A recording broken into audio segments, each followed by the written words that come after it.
Tigidius Perennis was the man in charge.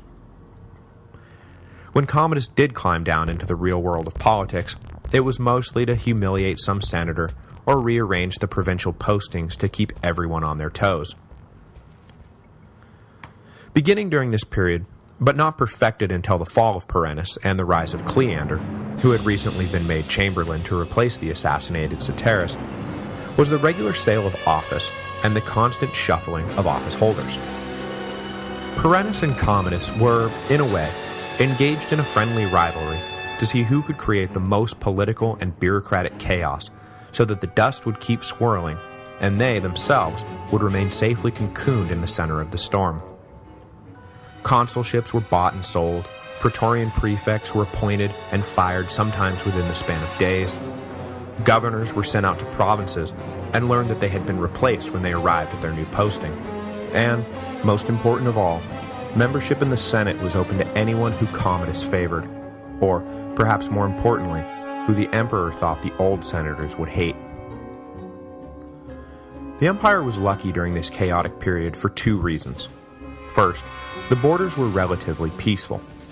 The two groups who would have posed the biggest threat to the empire were the Parthians and the Germans, and they had both been recently humbled by massive defeat at the hands of the legions, and were not looking to make trouble again anytime soon. So even though Rome had become politically schizophrenic, no foreign enemy was ready to take advantage of the empire's madness. Second, though he was personally ruthless, Perennis was no administrative slouch. He kept the grain flowing, the books balanced, and the games running. It all would have fallen apart much sooner had he been utterly corrupt or a dismal accountant, but he was neither, and so the empire, while not exactly flourishing, was not yet to be driven into the ground. But discontentment was stirring. In 183, a brief war in Dacia broke out that was put down by a combined effort of the final two of the five would-be emperors in the fast-approaching year of the five emperors, Claudius Albinus and Pasquinius Niger. The other three being the aforementioned Pertinax, Didius Julianus, and Septimius Severus. The next year, unrest in Britain led the commander there to press north and retake the Antonine Wall, which had been abandoned around the time of Marcus's ascension. The general in question, though, was a harsh disciplinarian who the regular troops hated, and following the campaign, they revolted against his leadership and proclaimed another commander emperor. This commander wisely refused the honor and got the troops back under control for the moment, but the next year, rebellion among the British legions flared up once again. This time, their ire was directed at Perennis himself, who they blamed for being late with equipment, stingy with pay, and saddling them with harsh masters who would not indulge the lax atmosphere they had come to expect. In a sign of things to come, that is, the failure of discipline that would soon become an epidemic in the legions, a deputation of 1,500 armed soldiers marched out of Britain for Rome, where they planned to present their grievances to the emperor in person. Missing the greater point of the precedent he was endorsing, Commodus allowed the rogue company to enter Italy and march on Rome armed to the teeth. Hearing the news that this force from Britain was on the way, the imperial chamberlain Cleander saw the perfect opportunity to make his own Machiavellian strike. With the help of some dissatisfied senators, Cleander set about trumping up charges against Perennis that seemed to show he was aiming to make either himself or his son emperor at some point in the not-too-distant future. When the soldiers from Britain arrived to present their case, Perennis was confident that he would be able to dispatch them with ease, but at the same moment, Cleander was presenting Commodus with the allegation that Perennis was planning on overthrowing him. Having hit the emperor's paranoid center right where it hurt, Commodus suddenly turned on the blindsided Perennis and ordered his former favorite and his entire family executed. Cleander then dutifully led the emperor through the list of senators who were involved in the trumped-up plot.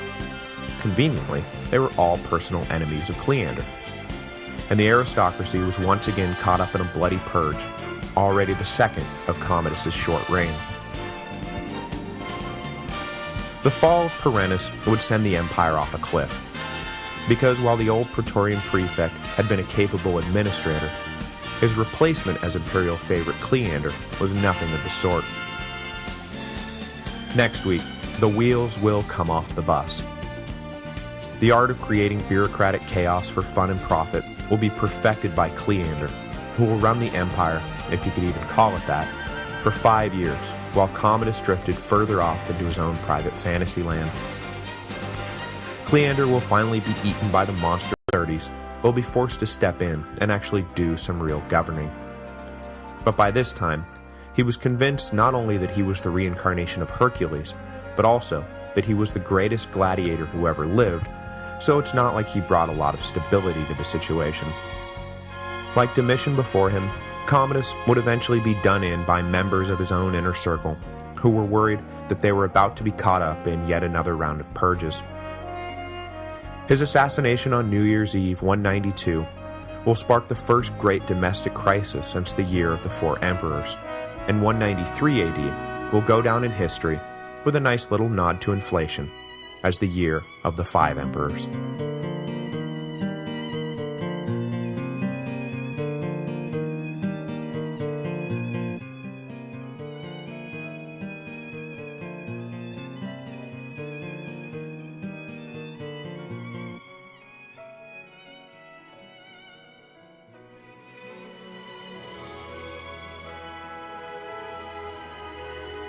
This week's episode is brought to you by Audible.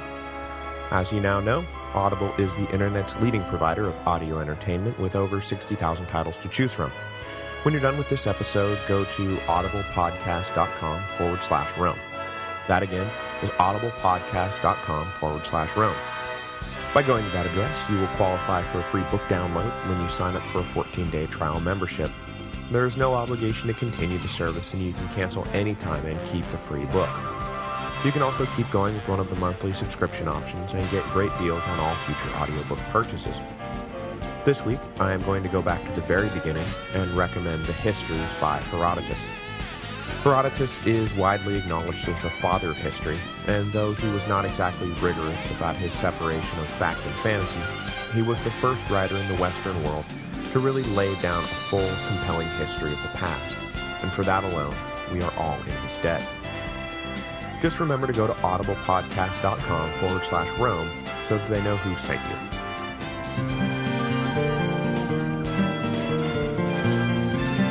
Hello, and welcome to the History of Rome, Episode 97, The Fall of Hercules. Okay, so last time, Maximus was totally framed by Joaquin Phoenix, and even though he was able to escape his own execution and make it back to his estates in Spain, the fugitive general was eventually captured by slave traders, but not before learning that Joaquin Phoenix had murdered his entire family. This week, now a gladiator, Maximus must fight or die in the arena, and maybe, hopefully, one day have his revenge. Okay, not really. There was no Maximus. The non-existent Maximus did not kill Commodus in single combat, and that certainly did not lead to a great restoration of the Republic. Good movie, though. And, funny enough, the bit about Commodus fighting as a gladiator was no joke, and if anything, the movie actually downplayed the Emperor's obsession. Following the purges that surrounded the fall of Perennis, the Imperial Chamberlain Cleander rose to power, and along with a circle of corrupt and decadent allies, Cleander ran the empire for his own benefit from 185 to 190 AD. During those years, Commodus withdrew even further from the real world, and when not drinking or dabbling in his harem or sitting in the baths, he spent the majority of his free time training to be a gladiator. The Emperor's obsession with gladiatorial combat dated back to his childhood and was the centerpiece of that reputation I talked about earlier, the one Marcus hoped Commodus would eventually outgrow. But rather than outgrow it, Commodus let it grow with him. Disinterested in the real work of soldiering, Commodus was fascinated with the staged fights of the arena, and from very early on, aspired to join the pantheon of gladiatorial gods. Now an emperor, and with no one to stop him, he let this ambition off its leash. Now, in the Roman social hierarchy, an emperor was at the very tippy top of the pyramid, and a gladiator was in the sub-basement, down with the prostitutes and the actors. A free citizen fighting in the arena was unseemly. An equite fighting was scandalous. A senator fighting was a barely conceivable horror. An emperor fighting as a gladiator? Well, that would be the equivalent of the president turning up one morning in a crack den. Commodus cared not a whit about the social taboos, though. He wanted to stand over 10,000 dead opponents and bask in the adoration of the crowd. Nothing else mattered. At first, he confined himself to private contests, but as he grew more confident in his abilities, the emperor started naming himself the headline attraction for the all-too-frequent games thrown during his reign. Now, Commodus was no slouch here. He was young and athletic, and seems to have taken his training seriously. He was an excellent shot and handy with every kind of weapon imaginable. But there's no getting around the fact that he never did fight a fair fight. Obviously, you can't have the emperor going out there and getting killed by some random slave, so Commodus typically fought pre-wounded opponents, or, more commonly, opponents who had been given a lead sword to match up against the emperor's sharpened steel. These widely known secrets of the emperor's success made all his boasting about what a great warrior he was ring a bit hollow, and far from elevating his reputation, it made him the object of persistent, if private, mockery. Adding a malevolent edge to his somewhat ridiculous displays of alleged gladiatorial prowess was the fact that Commodus took particular delight in killing anything that seemed freakish. He would bring in midgets so he could pretend to be a mighty giant. He would bring in amputees and watch them hobble around feebly as he toyed with them. And at times, he would put his surgical skills to the test and slowly dismember victims while avoiding major arteries. His most famous routine, though, was the hunt, and in addition to the old reoccurring line about having slain 100 lions in a single day, he was fond of bringing in exotic oddities, ostriches, giraffes, elephants, and the like, and felling them with a few well-placed arrows. For a long time, the masses got a kick out of the ludicrous novelty of watching the emperor do horrible things to handicapped opponents, but the novelty of members of the Senate, meanwhile, at least the non-Commodus appointed members of the Senate anyway, there never was any novelty to begin with. The whole spectacle was an affront to the dignity of the emperor, the senators themselves, and the empire at large. Commodus suspected that if given a chance, his friends and colleagues in the Senate would find other places to be on game day, so he made attendance at his performances mandatory. That is, one of the quickest ways to find yourself on the emperor's hit list was to call in sick to the Colosseum. And when you found yourself on the emperor's hit list, it wasn't like he just didn't invite you to dinner or something. No, that meant the charges of treason, property confiscation, and execution were right around the corner.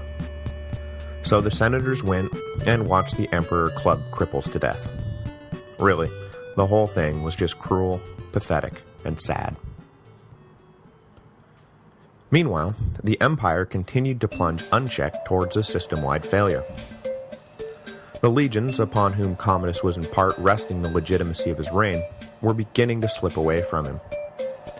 At first, their ire was directed at the emperor's favorites, like Perennis, but as their dissatisfaction mounted, Commodus began to become an object of their anger as well. Commodus had dispatched Pertinax to Britain, which had been a recent hotbed of insubordination, with instructions to get the situation there back in hand. Pertinax was an old soldier who had earned his name and reputation putting out Rome's fires across the empire, and when he got to Britain,